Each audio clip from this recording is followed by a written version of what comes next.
Hello everyone, good morning. তোমরা সবাই কেমন আছো? চলো আজকে একটা ছোট্ট মিনি ব্লগ তোমাদের সাথে শেয়ার করা যাক। জানো তো, গাছ লাগাতে এবং গাছের যত্ন নিতে আমি ভীষণ ভালোবাসি। যদিও এই গাছগুলো আমি লাগাইনি, এগুলো কাকি লাগিয়েছে, কিন্তু কাকির অনুপস্থিতিতে আজকে আমি গাছগুলো যত্ন করছি। তো চলো তোমাদের সাথে শেয়ার করি কাকি কী কী গাছ লাগিয়েছে। তো এই যে দেখছো, এটা হচ্ছে আনারসের গাছ, আর এটা হচ্ছে মটর গাছ। এখনই নতুন নতুন গজিয়েছে, দেখতে ভীষণ ভালো লাগছে। আর এটা তো সবাই জানো এটা কী গাছ, ক্যাকটাস গাছ।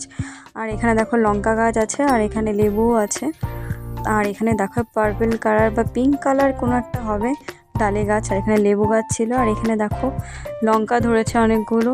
এইসব অর্গানিক জিনিস দেখতে ভীষণ ভালো লাগে, মানে নিজের একটা অনুভূতি ফিল হয়। আর এখানে দেখো পুদিনার গাছ। কে কে তোমরা পুদিনার চাটনি খেতে ভালোবাসো অবশ্যই বলো। আর এখানে দেখো বিলেতে ধনেপাতা আছে, আর এখানেও মটর গাছ আছে। আর এখানে দেখো সবথেকে মূল আকর্ষণ এই ডালিয়া গাছটা, এতগুলো ফুল হয়েছে যে গাছই হেলে যাচ্ছে। তো আমরা যতবারই দেখি এই ফুলটাকে খুব মুগ্ধ হয়ে যাই। আর এখানে দেখো পালং শাক লাগিয়েছে, এ পাশে পালং শাক ছিল, আর এ পাশে আরও আছে। এগুলো হচ্ছে মূলো শাক। তো তোমরা বলো বন্ধুরা কেমন লাগছে। এরকম ছাদে বাগানে গাছ করতে আরও ভীষণ ভালো লাগে। আর এগুলো সব ধনেপাতা গাছ, এগুলো সব কাকি ভালোবেসে লাগিয়েছে। খুব কদিন আগে দেখলাম এগুলার বীজ বুনছিল, এখন দেখি এই গাছগুলো হয়ে গেছে। একটা মানুষকে যেমন বড় করতে সময় লাগে, ঠিক তেমন এই গাছগুলো একটা বড়দের মতন বাচ্চার থেকে বড় হয়।